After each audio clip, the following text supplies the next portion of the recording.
increase your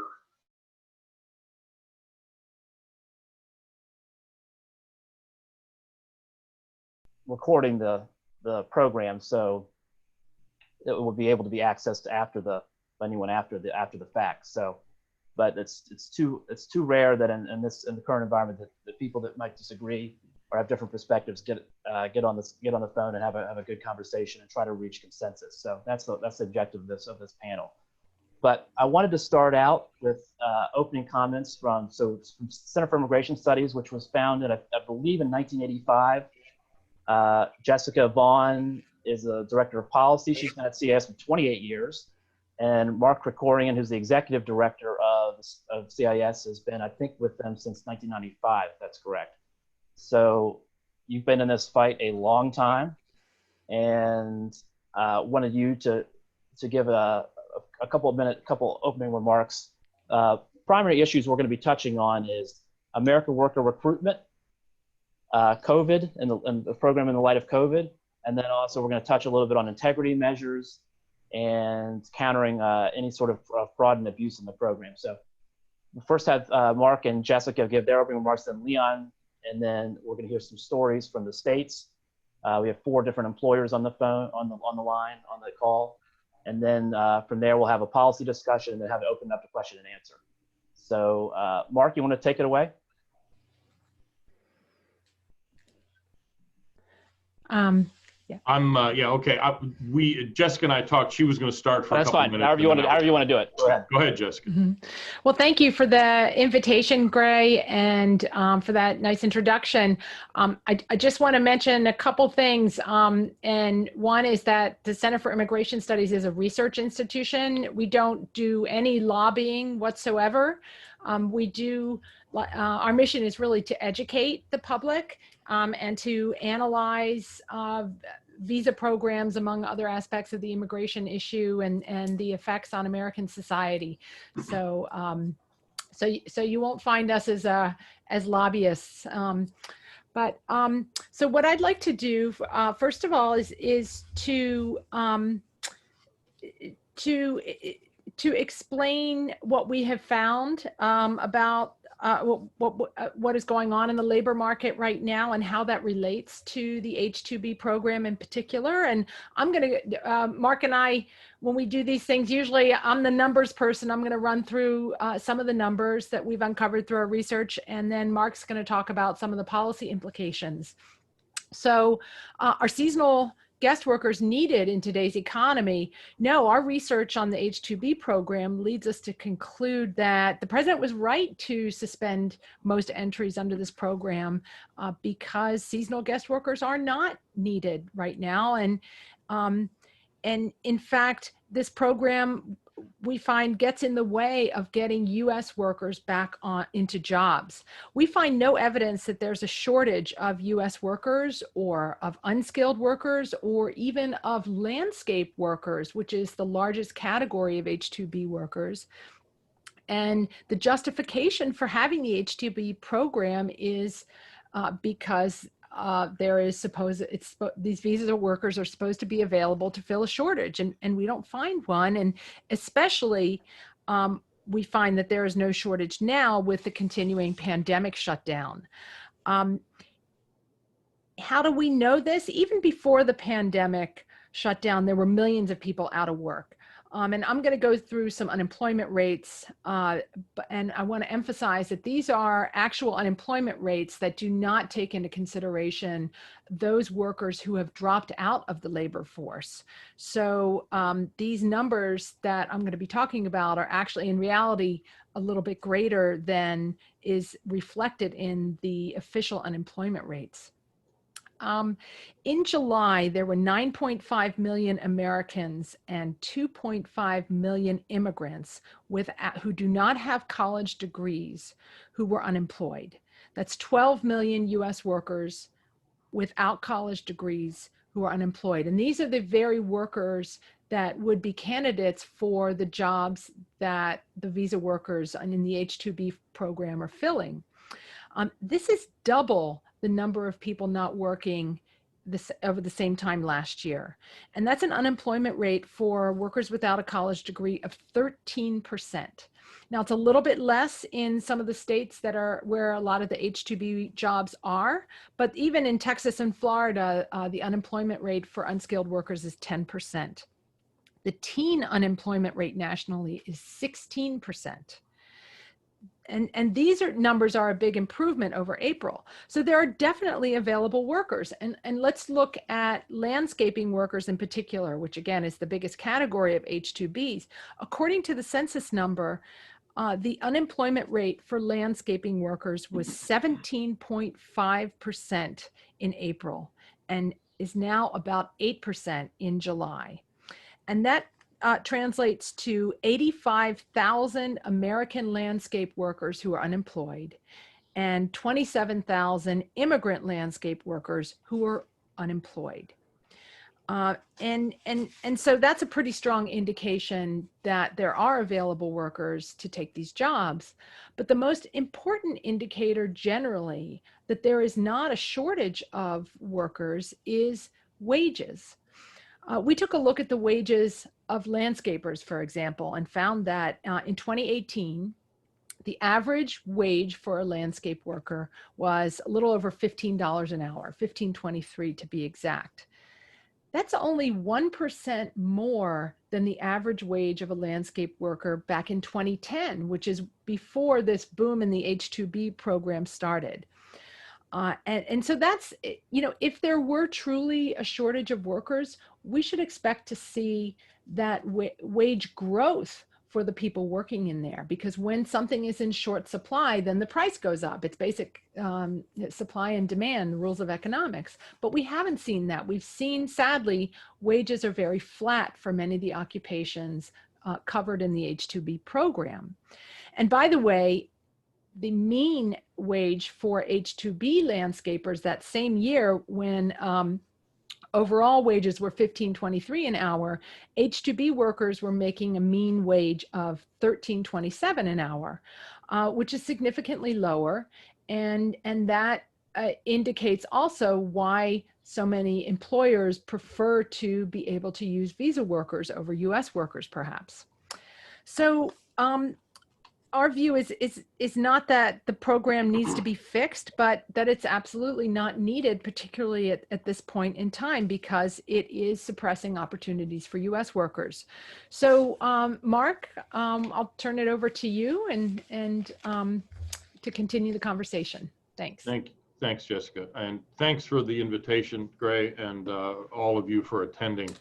And my take on this is that there really aren't any bad guys. There are people on our side who are saying, well, landscapers and other small businessmen, they're all lying. The stats that Jessica showed that they're the bad guys and they're trying to screw America. It doesn't work out. That's not what's happening. What's happening is that I actually believe that it's harder we're specifically talking about landscapers here, to find the workers they want doing, in other words, the way they've always been doing things. What basically seems to have happened is landscapers, at least a lot of them, and this is not just in landscaping, but others, have essentially shaped their business model around access to foreign labor, in response, perhaps, to real changes in society, for a lot of reasons, some of which have to do with immigration policy, others don't. Teenagers are less likely to look for work. There are, and maybe the people who would in the past have taken landscaping jobs may actually be less willing to do it. They may not be, at least when the unemployment rate was low, the available workers may not have been all that great workers. I mean, I believe that. Maybe it's not true, but I mean, that's perfectly plausible. The policy question is it Congress's job to preserve a particular business model in an industry? In other words, if landscapers doing things the way they've been doing them are finding that it's harder to find workers and or workers of the quality they want, then that's a market signal that employers need to adjust their business model. You know, newspapers, for instance, years ago, I used to be in the newspaper business a long time ago. Their business model was classified ads. Literally, classified ads is where the revenue came from. Some also the big display ads by the department stores, but really the bread and butter of newspapers were classified ads that enabled them to hire reporters who generated no revenue. That changed. Nobody buys classified ads in newspapers anymore. I mean, it's a fundamental change, and the only way those businesses are able to continue to function is to adjust their business model. And some are doing it well, some aren't, but it's not Congress's job, for instance, to buy a lot of classified ads in order to keep that now outmoded business model afloat. Telephone operators. There were lots of telephone operators in the old days. They've all been put out of work because the business model, the technology in that case, has fundamentally changed. It is not the government's job to preserve old ways of doing things in order basically to prevent change and adjustment and evolution in an industry or in particular businesses. And it's the same here. If landscapers are having a harder time finding both the number and the quality of workers they think they want, then it's not up to Congress to respond and fix that problem in the business model. It's up to the employers themselves and employers associations and whatever else to find a new way of organizing that industry through perhaps different recruitment methods, different compensation methods, whatever it is. It's not my business to tell you how to run your business, but it's not your business to tell Congress, please procure labor for us. That's your job. It's not Congress's job. Congress's job is to set up the basic rules of, in this case, of the economy, and then let the market within those parameters operate. And frankly, in those changed conditions, it could well be that the landscapers that aren't, the landscaping firms that aren't as effective in generating new sources of recruitment and coming up with whatever innovative method is necessary in order to be able to succeed, those firms may well go under. It's not Congress's job to prevent change and prevent economic evolution and change. And that's kind of what your lobbyists in Washington are asking for. Increase this flow of foreign workers so that we don't have to adjust the way we do business in response to whatever new conditions are presenting themselves in the labor market. I'll stop there. All right, thank you, Mark. Yeah, that's. I think there's, in summary, your argument saying there's might be a legitimate need for these employers might have a legitimate hard time finding workers, but the free market needs to dictate. And I would say, and I think Leon, I want you to give your opening remarks here, but everything Congress does needs to be in the national interest of the United States and of the American worker. So the question that we need to answer and we need to address in this panel, is this program in the national interest of the economy and of the American worker? So that's something that we can expound upon. But Leon, would you like to give some brief opening remarks? Leon Sakura is an attorney and former assistant Secretary of Labor, Director of Policy during the Bush administration.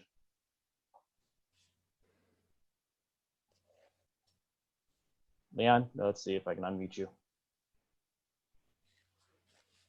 There we go. Thanks, Greg. I just wanted to give a little bit of perspective here overall on the program, because I think sometimes we're losing the forest for the trees. So, of course, the H-2B program is not new. The current program. Yeah, we're getting a little background noise. Wait 1 second. I want to make sure it's not. All right, go ahead. Okay, so Good. the current program exists really since 1986, but the program itself can be traced back to the 1950s, when the H-2A and the H-2B program were originally created as one H-2 program. So for more than 70 years, Congress has recognized that there are seasonal and short-term temporary labor needs out there that can't be adequately filled by the current workforce. That's true in 2020. It was true in 1950s when there were car hops and lots of other jobs that no longer exist. And indeed, Congress has seen fit to permit US employers to bring temporary foreign workers into the country for really more than 100 years. This is not something new. The focus on the H-2B program, in some regards, I think is misguided. There may be certain concerns that people have about employment opportunities in the US and whether those are available to US workers, but I would submit that 66,000 H-2B workers, or even upwards of 90,000, which were admitted last year, have a virtually non-existent effect on the US labor market. The number of H-2B workers is so infinitesimally small that it really can't even be measured. And to the extent people are concerned about competition for jobs, even particularly lower wage or entry-level jobs, I think a more appropriate focus would be on the 10 to 15 million undocumented illegal entrants into the labor force. And I'm always somewhat amused by the amount of time and effort and media coverage that these small guest worker programs receive when everyone ignores the elephant in the room. 60, 70, 80, 90,000 H-2B workers who are here legally, temporarily, who are paying their taxes, whose employers are paying their taxes, and those workers are then returning home at the end of the season. I'm confused about why that's such a concern, but the 10 or 12, 15 million workers in the economy who are here in undocumented status seem to cause no concern with regard to wage depression, wage suppression, taking US jobs. The focus on the overall unemployment rate nationwide certainly has some attractive elements as a rhetorical point, but in reality, Congress created the H-2B program, and there exists a specific labor market test that doesn't calculate or concern itself with what the overall national unemployment rate may be, but rather requires each individual employer to make a specific showing that they have attempted to hire US workers and that they have been unsuccessful in filling the position.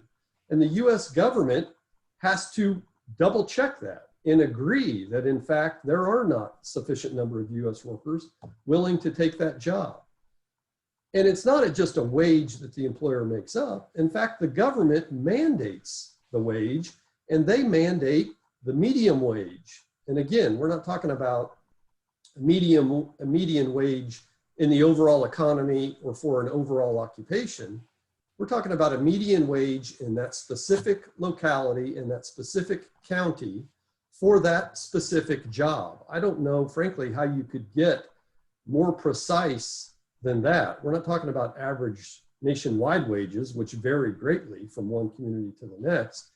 DOL requires the employer to pay the median wage in that specific economy for that specific job.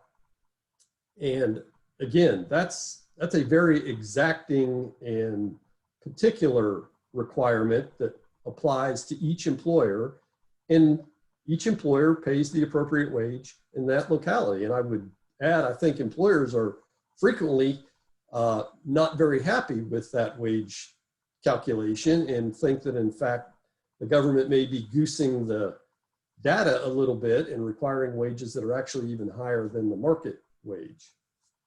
And again, with regard to concern about competition, you know, the average H-2B wage in that locality is almost certainly higher than the wage an employer is paying to an undocumented worker. But again, no one seems to be concerned about people who are hired, who are standing around in the parking lot at Home Depot to perform these jobs.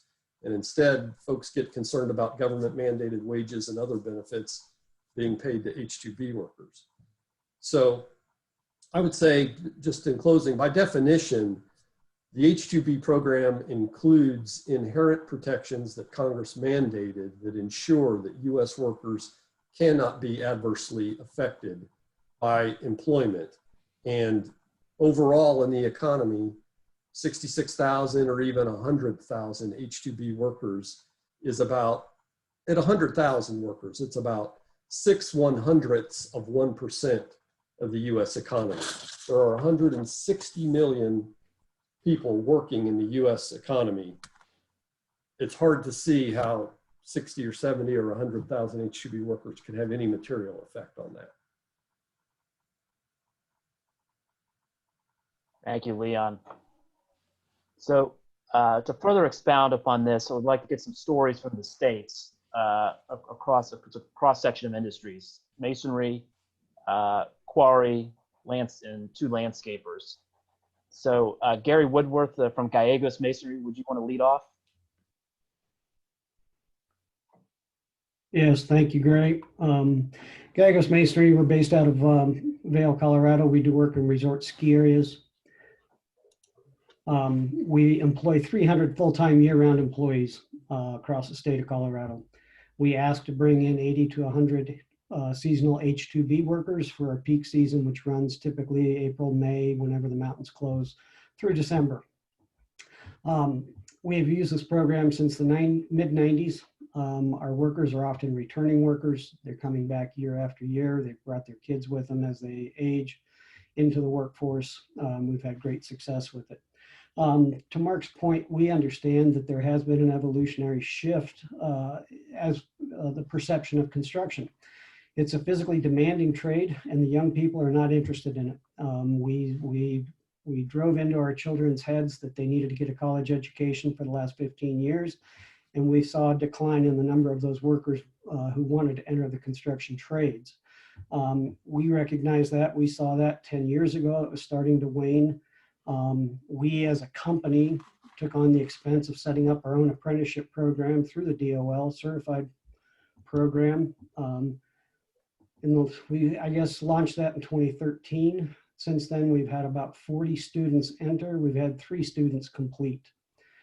Denver's apprenticeship program for the masonry industry has been abandoned because they cannot get students who will attend the 2 to 3 years. And that's while they're being paid a full-time wage to work during the week, attend classes on Friday or in the evenings. We're just not getting the traction with the number of people that are needed who are willing to do that and enter the physically demanding trades. We work with students in high school to get them introduced to our company through a program called CareerWise, where we pay them 16 to 24 hours a week in lieu of going to class, and they get their class credits for that. They work for us once they graduate, the gap year between high school and college. Yet we still can't get numbers in our entire community beyond 15, 18 students that we can get into these programs. They're choosing other options or choosing not to work, to the point that was made. We just find that there is not the availability of the workforce. We recruit year-round, whether we have H-2B or not. Our recruiting success, for every 4 that we hire, 1 stays. Of that 1 that stay, they rarely make it 6 months. 75% drop out in the first 6 months. There's probably a variety of arguments of why that occurs, but in our experiences, they just don't want to do that hard work. So we do have a great void in the number of people that are willing to perform this work. We don't pay the minimum, to the point that Leon made. We're paying our H-2B workers this year a few pennies shy of $20 an hour. We give them a full benefit package similar to American employees of health, dental insurance, paid time off. They get all the same benefits. That's an additional $3 an hour that they're getting through benefits, employer paid, not the employee portion. So that's a net $23 an hour. We have program costs that we have to pay to participate in the H-2B program for our filings, for our transportation to get them here, for housing, for the other things that go along with that, that our 4-year average of those program costs is $3.55 per hour. Last year it was $2.97. We had a peak in 2018. It was $5.83 an hour additional for the H-2B employees to be in country and to adhere to the program ethically and responsibly. So that's another $3 an hour. So we've got $26 an hour invested into these employees, not counting tax burden and other things. So we're not looking at it as a affordable or cheap labor source. It is a labor source. We're not asking Congress to procure workers for us. We're asking them to allow us access to legal workers who want to do the type of work that we do. Leon made the point, and we see it very, very rampantly in Denver, is that it's those employers who are choosing to employ the undocumented workers. And quite frankly, they're competing with us on high-rise projects in downtown Denver, multifamily projects. They hire these employees and they pay them either piecework or as independent contractors. They're not getting the benefit of overtime. As independent contractors, they don't get the benefit of workman comp or the protection of that. Just a variety of ways that they're using the illegal workforce to take work from those employers who have chosen, ourselves included, to only hire legal workers. We do use E-Verify, and we understand that there's, hopefully that program can get more effective, but we also scrutinize our documents. We turn down 10 times the applicants for bad documents that E-Verify flags. The program just simply has not gotten kept up with the forged documents. So even just to rely upon that, we know that we could bring more workers in, but we know that the documents are false and they're bad. And we choose not to employ those people. So therefore, we're just asking Congress to allow us access to that legal workforce.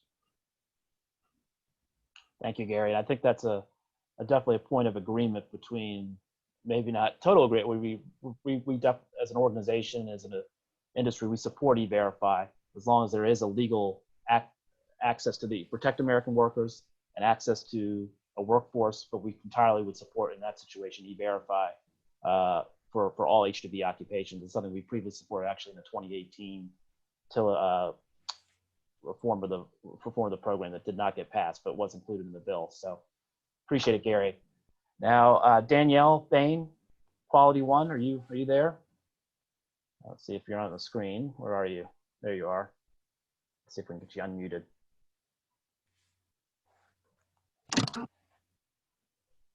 Hi, can you hear me? Yes, go ahead. We can hear you well.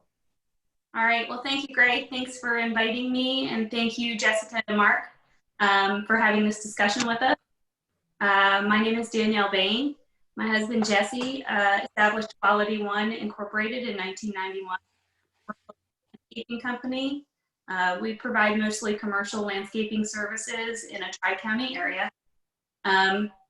And we have about 10 full-time U.S. employees year-round, and typically get 10 to 12 H-2B employees.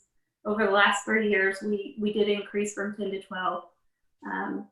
But we do invest heavily in hiring locally. We advertise year-round on our website, and we participate in a number of different online job services. We use the most visible social media platforms like Facebook and Twitter, and we also work hand in hand with our local and state workforce agencies. We also are listed with C Labor's Job Bank. And in the last few years, we have, I think Mark said, we've kind of changed our recruitment efforts. We enlisted a domestic recruiter who expanded our search nationally to look for the landscape laborers that we needed. We also, this year, linked up with a local union who was... And Danielle, to clarify, you did not get your H-2B workers this year, correct? We've been capped out actually the last 2 years, which is one reason why we kind of changed our recruitment efforts. And, you know, our landscape labor positions are about 9 months out of the year, which is, it's a difficult position to fill. So the domestic recruiter actually expanded that search nationally, and we invested $1,500 per worker to bring workers in from different areas like Minnesota, South Carolina, Ohio. We paid airfare. We provided them with free housing. We increased our wages to $17 per hour, which is slightly above the prevailing wage and higher than our state minimum wage. We added recruitment bonuses for employees. And like I said, this year we evolved by working with a local labor union. The labor union was, we thought, a good investment because they offer 401k, they offer medical insurance, and they also can move that employee to a new position with another company when that 9-month season for us tends to end. Union had a hard time this year, and some people might say it's because of COVID, but they've really been struggling to find qualified workers in recent years, even with a low unemployment rate. And I know here in Harford County, our unemployment rate has been declining. It's dropped from, I think, 6.9% back in, I think in August, it was about 6.9%. I'm not sure positive, but it was somewhere around there. We do everything that we can to find local employees. And I can tell you, since April, we haven't had any applicants. I think I said we work with a state workforce agency. We work with Terry Kearney from our local workforce agency. I speak with her regularly, pretty much once a week. What's your starting wage? And our starting wage is $17 an hour. Of the 60 new hires we've had since March, we have 2 left. And I did want to give an example of what landscapers face. It's not just recruiting, it's not just finding workers, it's keeping workers.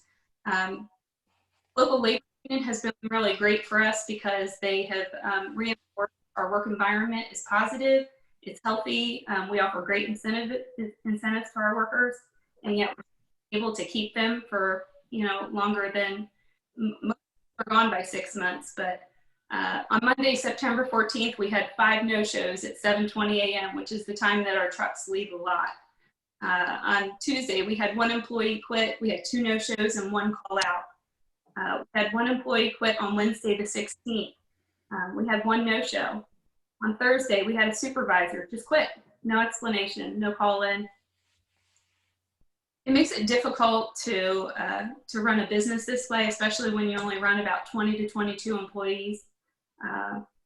Worker turnover has definitely been our greatest challenge in 30 years of business. And being capped out has definitely made us rethink our business model. Mark, I would agree with you that we do have to change the way that we do things, but we're trying to be innovative and we're trying to be creative with how we do things. But cutting grass, I mean, it's 9 months out of the year in the state of Maryland, and it's kind of difficult to figure out how we can find and employ people for 9 months who don't apply. So if we're unable to get our workers in 2021, I'm afraid we will be scaling back. There's 6 U.S. employees that will lose their jobs. If we're able to get our workers, we're able to continue to grow. Our growth has more than tripled since we entered the program in 2008.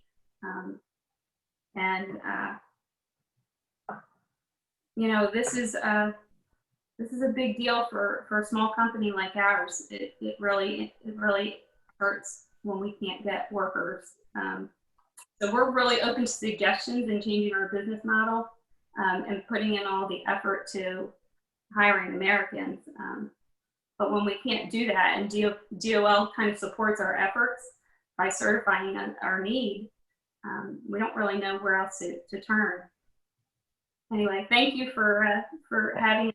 Thank you, Danielle.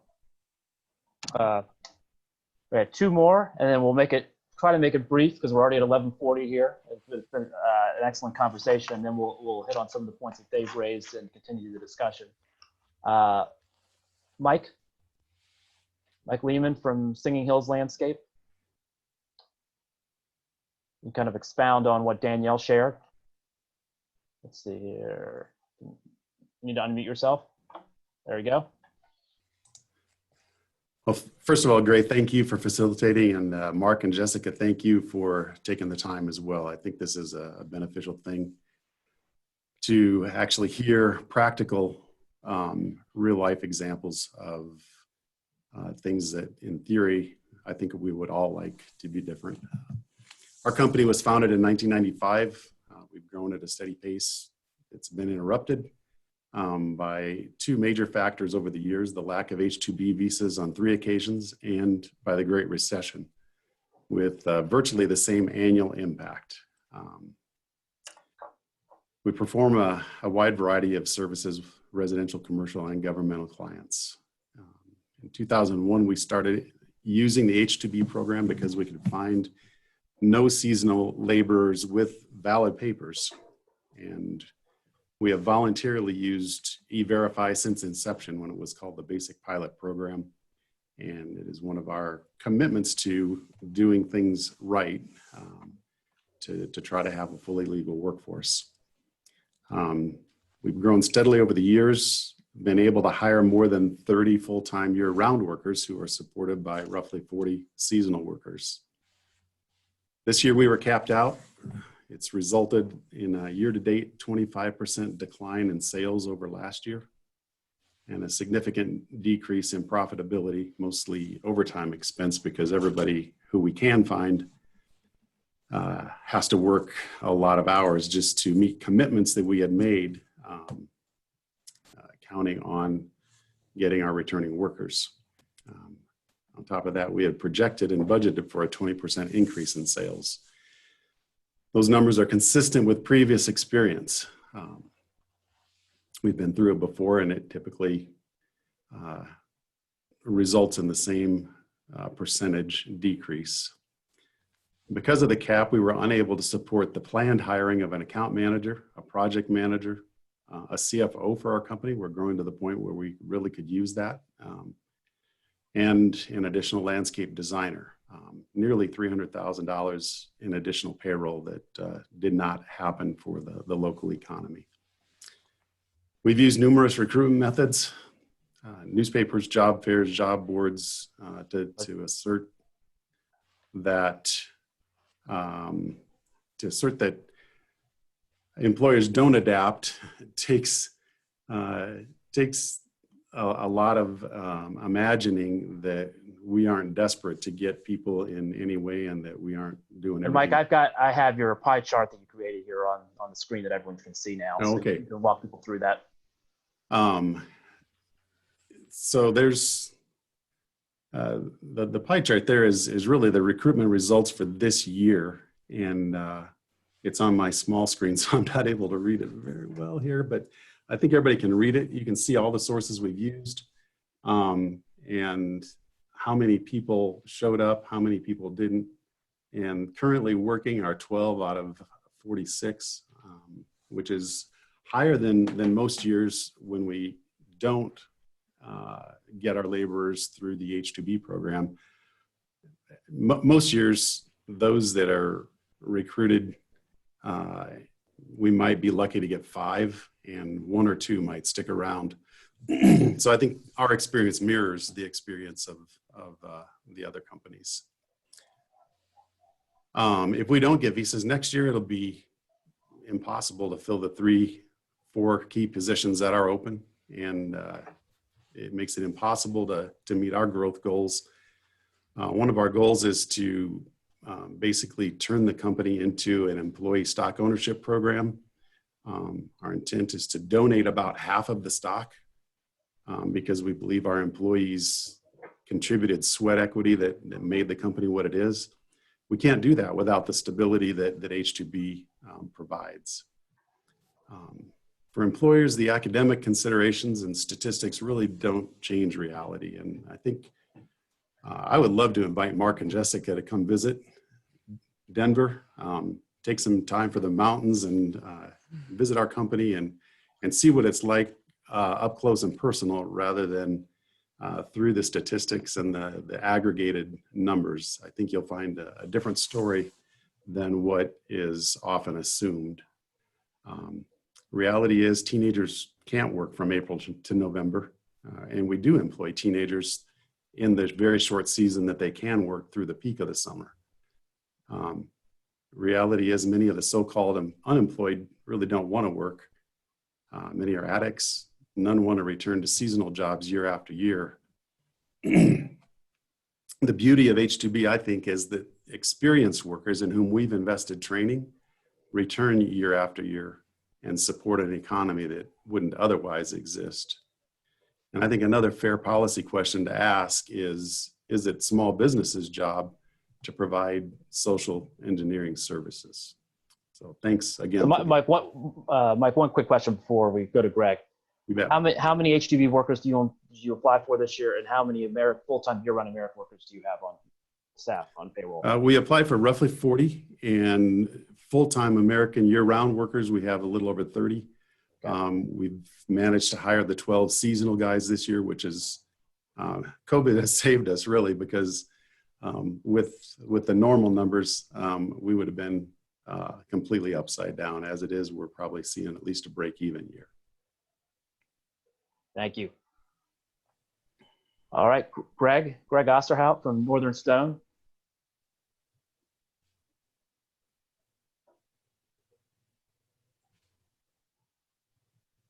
Greg, you there? Or did we lose you?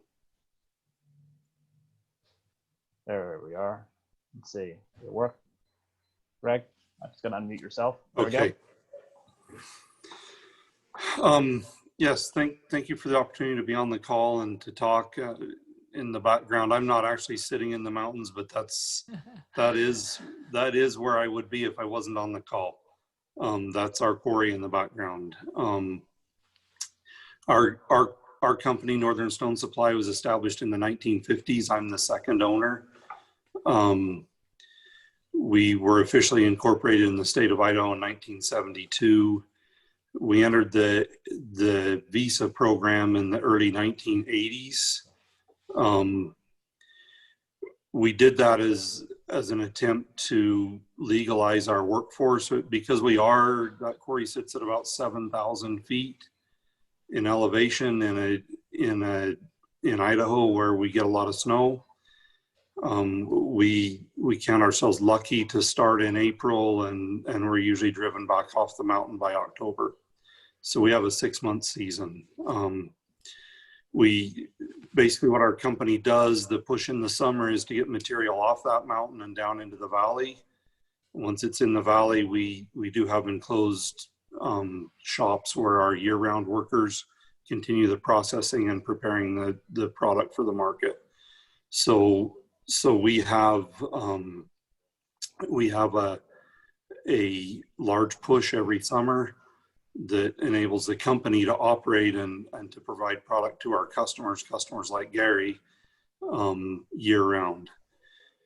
So we generally bring in 60 to 65 seasonal workers, or need to employ 60 to 65 seasonal workers. Their summer work will keep supply to the 30 to 35 year-round employees that are down the chain from them directly within our company. So just a little history of the evolution of things. Back in the 70s in our county, they had labor camps, because we are very rural, and it's not just us that needs seasonal labor, but all the agricultural community needs seasonal labor also. So the counties built these labor camps to entice people to come in the summertime and fill the seasonal need. Those people were primarily all illegal aliens, is what we called them in the 70s. But they came and they stayed in the camps, and so we would go there in the spring and we would round up workers to come to the quarry and work. And over time, it became the practice of the border patrol, is what we called them back then, but they would come and raid those camps late in the summer every year. And if your employees happened to be in camp, you lost your whole workforce. So it was not a way to run a business. And so we found the guest worker program, and we worked very hard to understand it and to qualify for it. And in 1984, we brought our first legal guest workers. And in actuality, until this year, we have had our guest workers every year. We've never missed getting our guest workers here. What those guest workers have done is allow us to build a business downstream from them that supports a lot of families in a very small community. What's your local population, Greg? The population of Oakley is about 700. And they're larger families. There's probably 200 households in the town. So the county population is about 30,000, and that really is our difficulty. It's very hard to entice somebody to come from outside of town to work a 6-month job and then not have a job the other 6 months. The days of the labor camps are gone. People don't travel here hoping to find a seasonal job and then travel on. We have a great desire to hire legal workers. And our greatest desire is to continue to grow our year-round operation, to continue to support families. We actually peaked with H2 workers in the mid-90s of over 100. But we've been working, because of our fear of the stability of the H2 program, we've been working to find ways to get more stone faster off the mountain in a more raw form where we can process year-round. We never have a problem. If I have a year-round job, I can fill it. I've never failed to fill a year-round job. The problem is the seasonal job. And for us, the big problem is none of my year-round employees, including myself, have a job if I don't have seasonal employees, because they're the start. And it goes far beyond just our company, because the companies that build our pallets work year-round so that they can supply us pallets in the summer. The truck drivers that haul our material, it takes about 30 full-time trucks to haul our material to the markets. Without our seasonal workers, we don't need truck drivers. If I can't put material in crates and ship them to Colorado, Gary can't install them. We're the very beginning of a big river of American jobs. But I need those 60 seasonal employees. This year, COVID was actually a little bit of a blessing to us as well, because when we were capped out and we were aggressively recruiting, we found that there were a lot of college students whose internships had been canceled. And we hired a lot of college students and high school students. Unfortunately, we got less than 3 months out of them before they were back to school again. They worked, they came to work, they enjoyed their work. Many of them asked if they could come back next summer, and I'll gladly have them. But I get 3 months out of them and I need 6. I gathered up about 11 or 12 college students and I needed 60.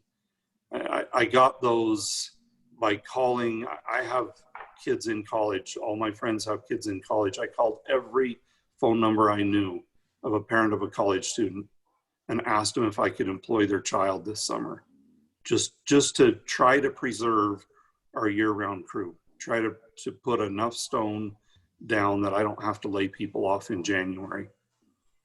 Right now, as of today, we have material on the ground to get us into late December.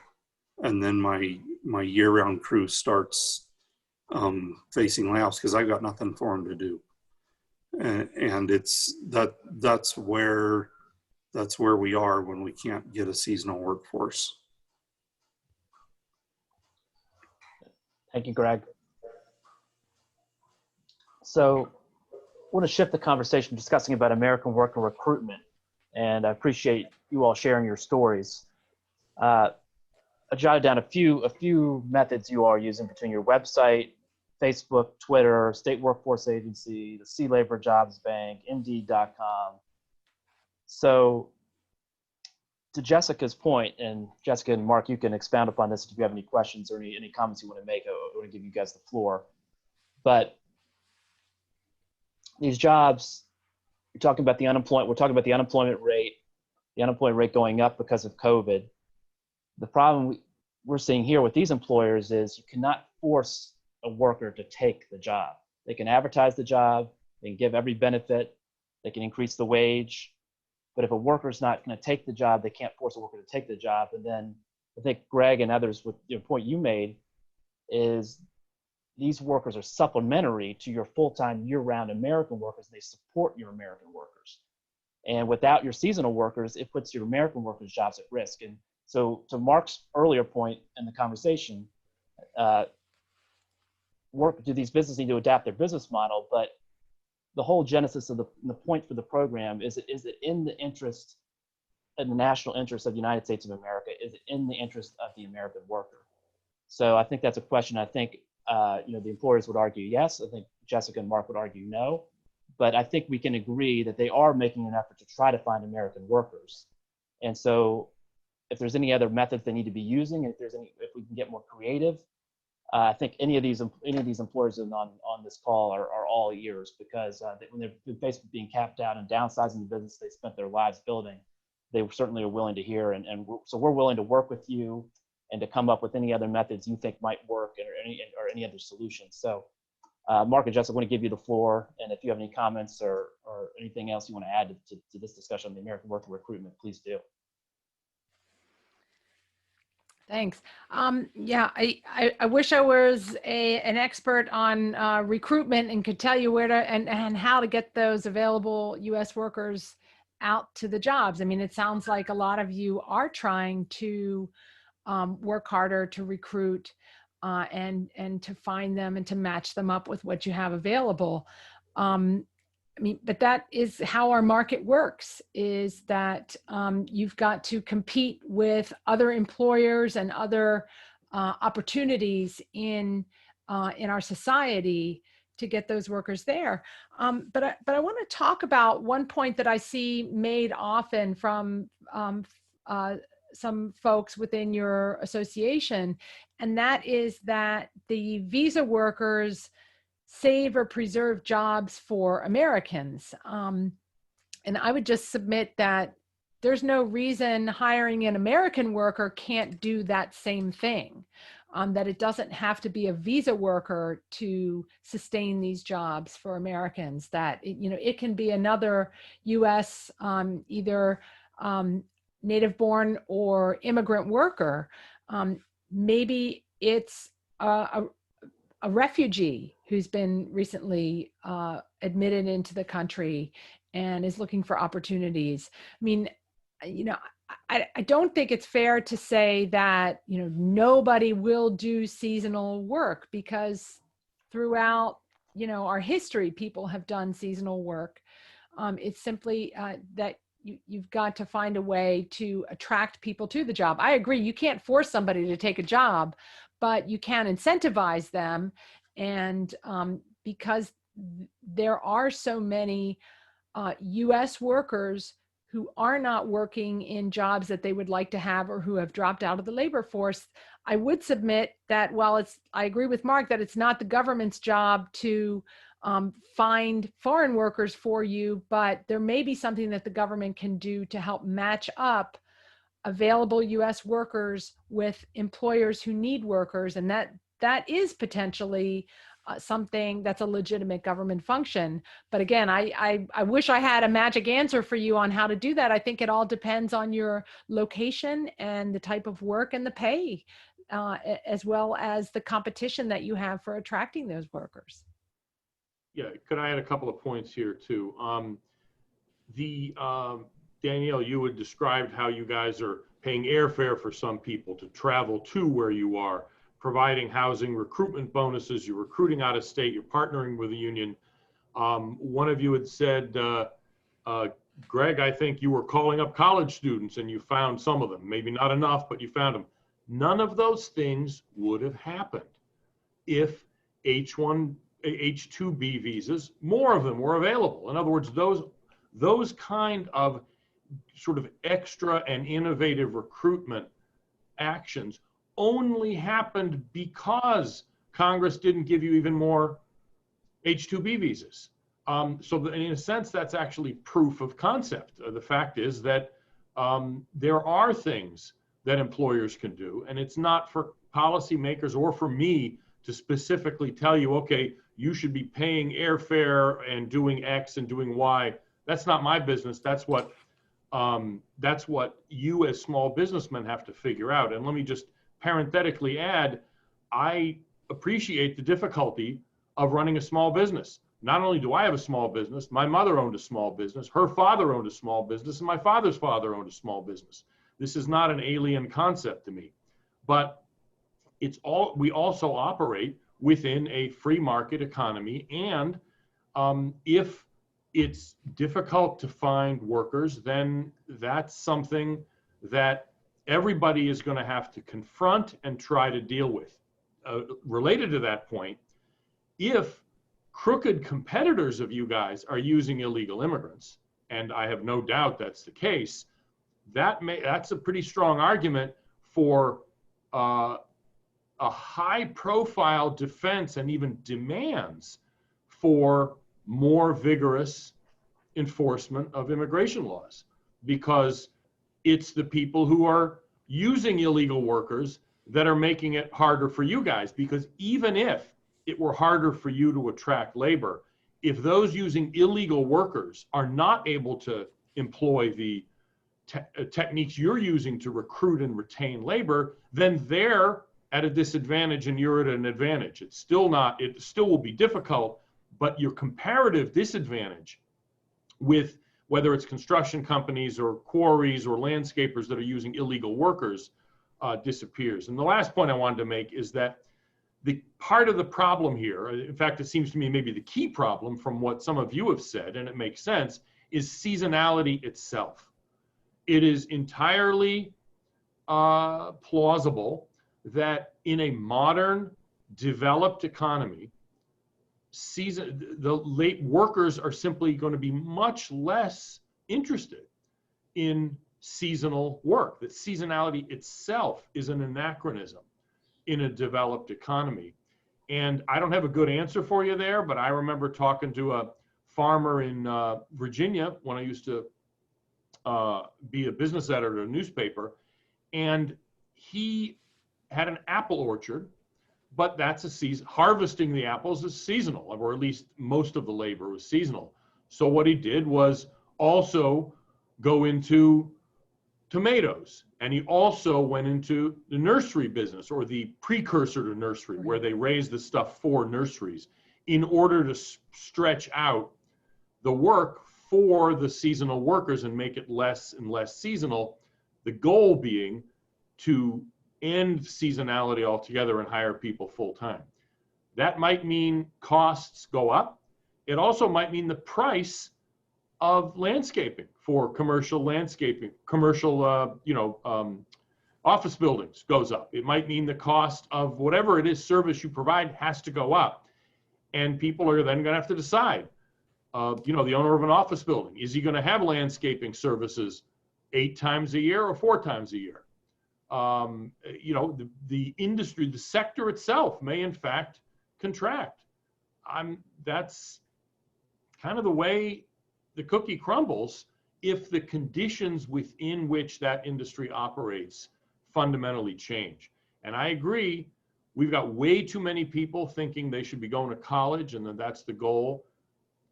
More visas doesn't change that. More visas simply allows us as a kind of crutch to avoid dealing with these social dysfunctions, if you will.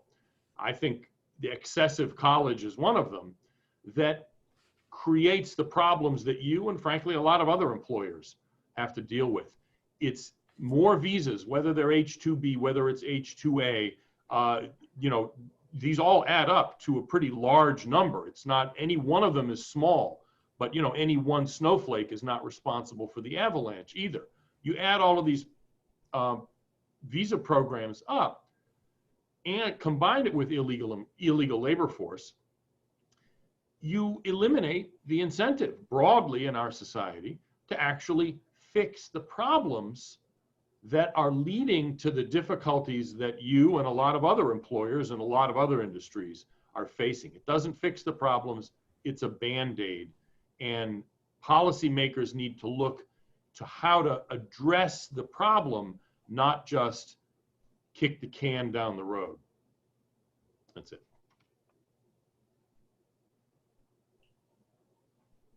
Yeah, so, Leon, do you have any comment after the? Well, I would just say, I guess in the effort to find common ground, I don't completely disagree with Mark's observations, particularly at the end. I think everyone would agree that there are some larger societal labor market issues at play here. And I guess my disagreement is whether H-2B or some other visa program are the cause or a contributing factor there.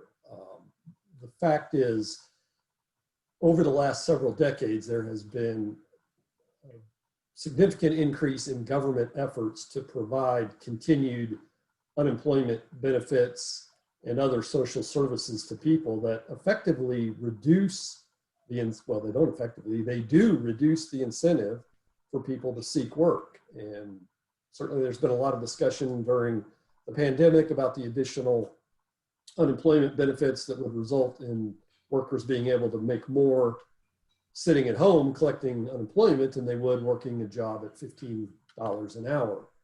So those larger problems combined with illegal immigration into the US have a much greater impact on the labor market and the problems we're facing than do 100,000 or even 200,000 temporary guest workers who come to the US and follow the law and pay their taxes and return home. Again, Congress recognized that there is a seasonal need for labor in certain industries and certain localized communities. They recognized that 100 years ago. And so these programs have existed during that time and frankly are much smaller now than they were even in the 1950s and 60s. There were hundreds and hundreds and hundreds of thousands of workers who came into the country on temporary visas, a far greater number than currently come in. And so I guess I would just say again, I think we can agree there are some larger societal problems here that need to be addressed, and it's not as simple as just reducing numbers of temporary visas for employers who, again, have demonstrated to the government that they have taken specific actions, advertised for jobs. These jobs are available, they're online, anybody who wants them can take them. In fact, US workers have the right of first refusal at any of these jobs. That's a condition. So making these jobs available to US workers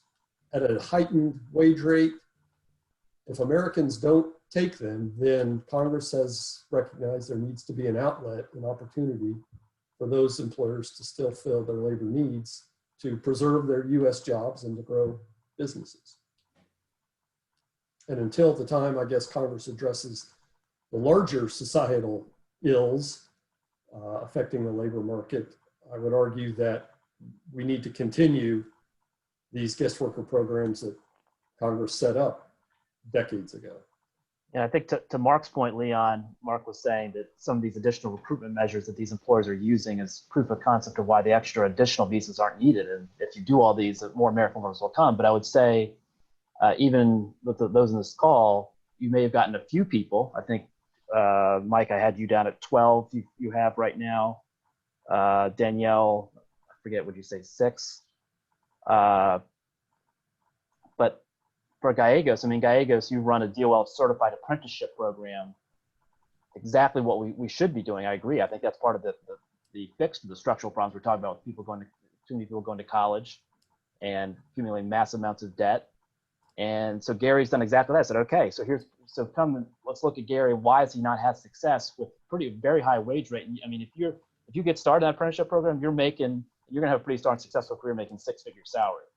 But what I would say here, a point that we need to bring up is what happens. So if there are no additional visas, and Mark, you said, well, they're going to have to change their business model, or possibly go out of business, and the whole industry contracts.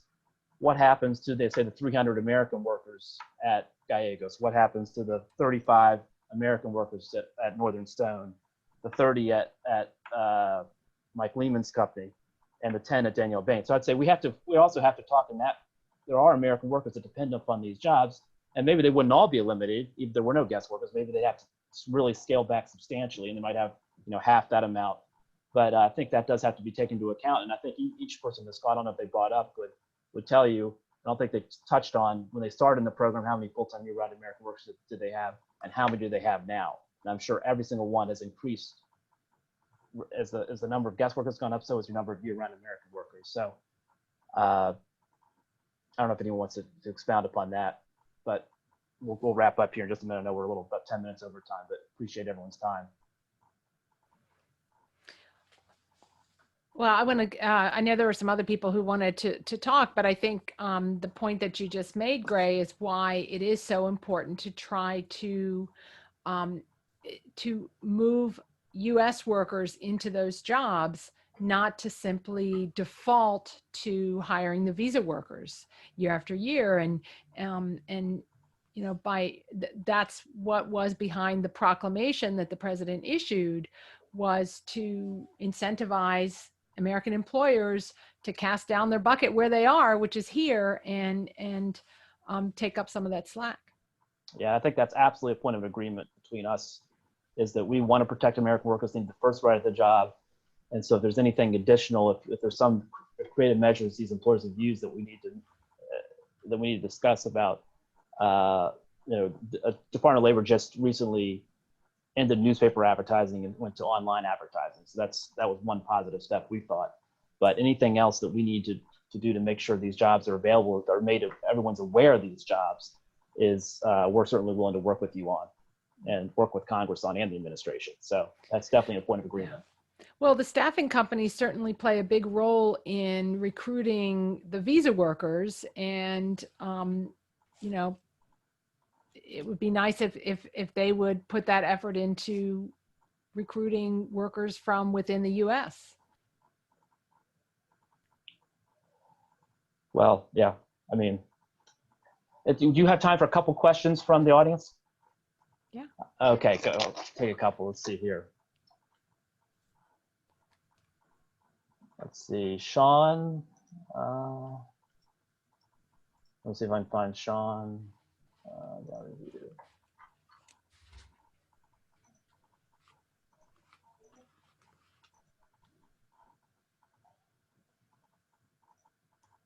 Sean, I just unmuted you. Can you hear me? Yes, go ahead. Okay, I don't know what I look like, but I came in late to this because I had a son in the hospital. I hear y'all, and I hear y'all saying about the recruitment, completely agree.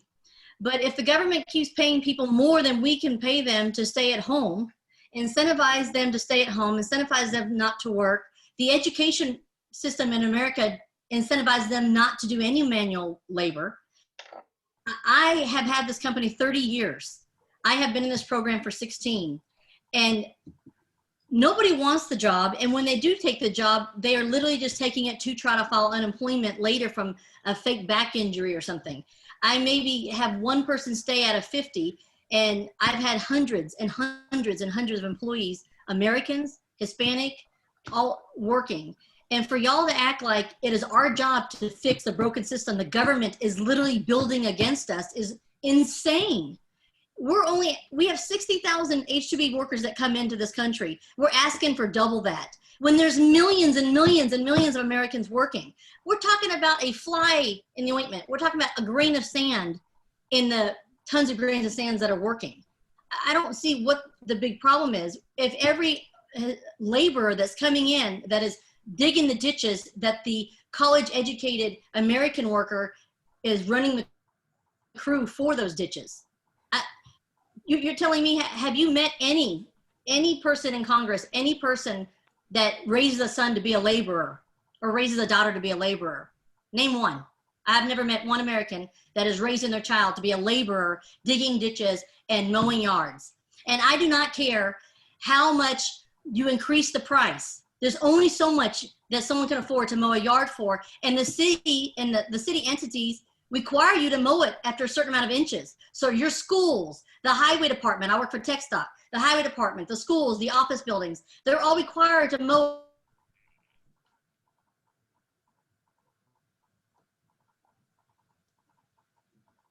All right, we lost Sean. We understand her point. Very passionate. But I mean, look, let me respond to two issues. One is she's saying, well, it's small and what's the big deal? Well, first of all, it's not small in your industry. In other words, it becomes a very large share of employment in particular industries. You're seeing the same thing in with regard to other visa programs as well, where everybody says, well, look, this is just a drop in the bucket. What's the problem? But it ends up transforming particular industries or occupations, because the 60,000 H-2B visas aren't spread an inch thick around the whole country. They go to particular industries, to particular areas especially. Same thing with H-2A for farm workers, which is used, which ends up being concentrated in particular states and particular crops, and they transform the way business is done in those industries and crops. And frankly, I mean, the last point she was making on the requirements of the lawn be mowed and what have you, in other words, in the schools and what have you. Well, you know, if a government agency letting out a contract for, you know, for mowing services, for median strips and for whatever it is, soccer fields, can't find anybody willing to do it, able to do it at what they're willing to pay, then they're going to have to offer to pay more. That's, in a sense, that's actually ideal way of sending a signal to policymakers that, you know, their expectations are not realistic. And, you know, again, I mean, I just get back to my point. If the visa program doesn't exist to try to help freeze in place all the other relationships and ways of doing business. If there are changes in our society, the economy needs to respond to them. Not it's not Congress's job to bring in people to short circuit whatever kinds of responses or adjustments in the labor market and the economy are necessary in response to social and economic changes. And I would just add one more thing, if I could, please.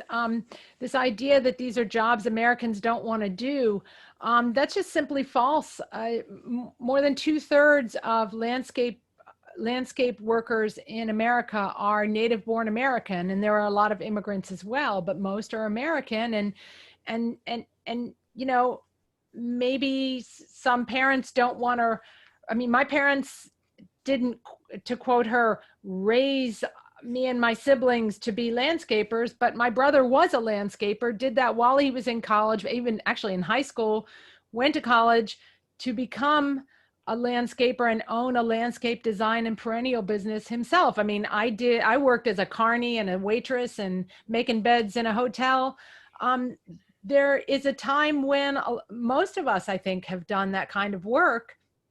And there are others who, for whatever reason, haven't had the benefit, haven't been able or didn't want to go to college, need to have jobs as well. You know, whether it's people who are disabled or, you know, all kinds of reasons why we have people to do those jobs. yeah, and I would say one point to that, and we agree with you. It's not, these are not jobs Americans will not do. These are supplementary, H-2B are supplementary. And if there are any examples out there, I don't know if there are, I haven't seen it. You see H-1B with tech, where American workers say, I have been replaced. And here's an example, well documented. But I don't know if I've seen, correct me if I'm wrong, where an American worker shows up at one of these companies and says, I would like a seasonal job, even after they already have their H-2B workers. They say, nope, sorry, got all of our foreign workers, can't get a job. So if that's the case, let us know, and we will immediately find them a job. But if that's happening, that's unacceptable. And I don't think it's happening, because I think any employer on this phone, even if they have their full workforce, will take an American worker that walks in their door. And I think that's a point of agreement. Jessica, when we talked on the phone back in April, we talked about H2A, and in the H2A, you have to have the positive recruitment up to the 50% point of the job order. H2B, you don't. It's just 21 days before the job starts. And we said we are perfectly willing to extend that job recruitment. So if an American worker shows up, wants the job, they have to hire them. But they shouldn't. The employer wouldn't have to go out there and actively be recruiting. But if an American worker wants the job, they can go and get the job. And we're willing to list it online. So any American worker. So I think we just need to do a better job of making every American worker aware of the jobs. And it's their obligation to come and take the jobs. It's not the obligation of these staffing companies or everything else to go out and do all the work. They're not social welfare staffing companies. So anyway, but I do think that's a point of agreement that we could work on that, because we want to make every American aware of these jobs. But if there's examples you guys have of American workers showing up for these jobs and being turned away, we're all ears. But you don't hear about that very often in H2B. You hear about H1B quite frequently. I'll take one last question, and then we're going to wrap up. We're at 12:20, so we'll wrap up by 12:30. One last question, and then we'll. Judy, you want to make a brief statement, and then we'll wrap this up.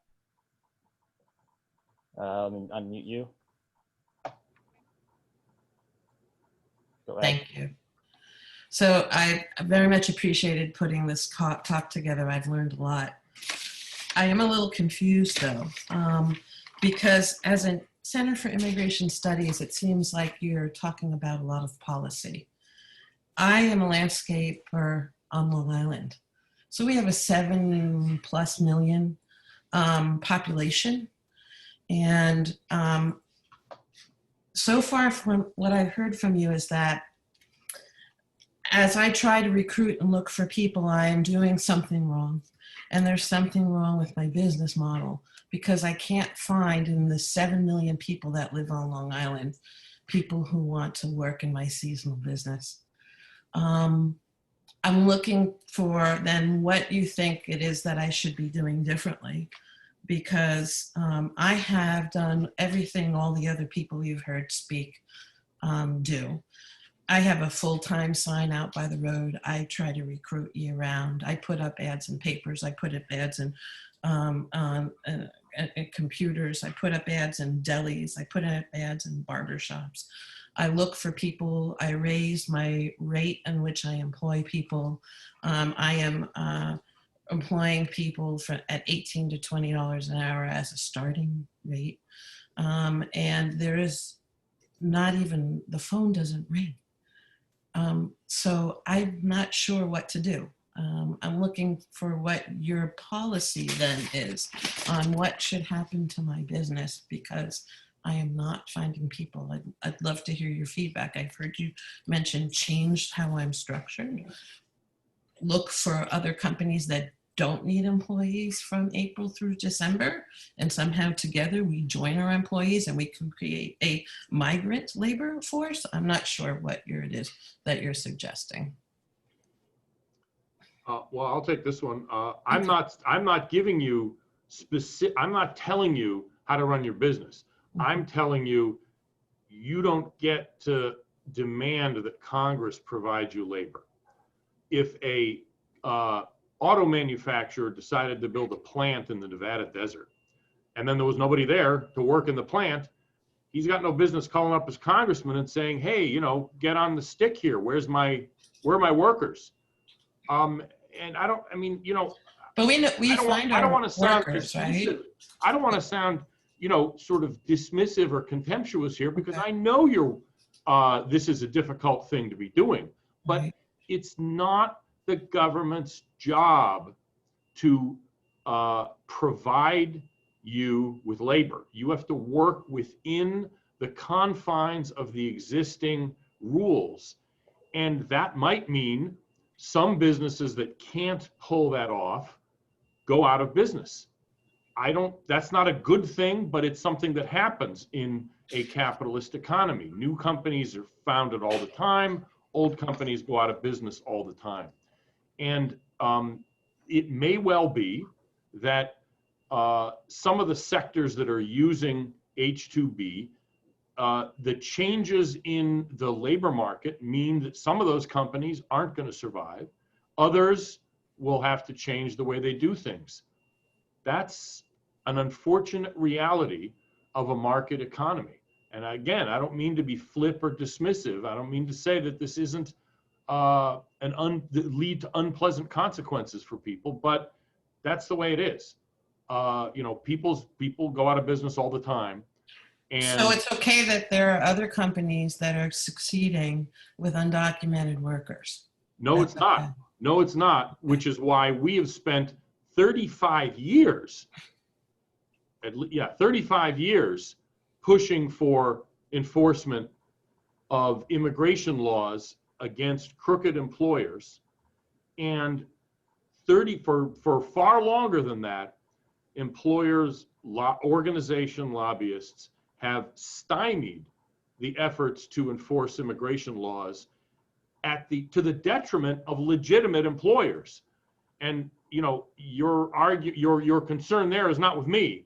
It's with the U.S. Chamber of Commerce. It's with the landscape lobby in Washington and the farm lobby and and Republican and Democratic congressmen. We published a little tiny book. It's a short thing you can read in one sitting, tracing the whole sorry history of the enforcement of worksite enforcement laws, on how they've been consistently undermined by both Republican and Democratic administrations and Congresses. Your argument is with all of those people trying to prevent enforcement of immigration laws, because allowing a large illegal labor force puts legitimate employers at a disadvantage. And I'm totally against that. Okay, well, I appreciate everyone's time. I think this was a productive conversation, and there are points of commonality. I think we can agree that this program is not going to be ended. So I would hope that we can work together on protecting American workers, and then not only the American workers who would ideally want these jobs, but also the American full-time year-round American workers at these companies. So we want to keep the conversation and dialogue going. I hope that you guys learn a little bit from these employers. I think it's important that we have this continued dialogue because these are hardworking American blue-collar businesses. These are not tech companies. They don't have millions and millions of dollars.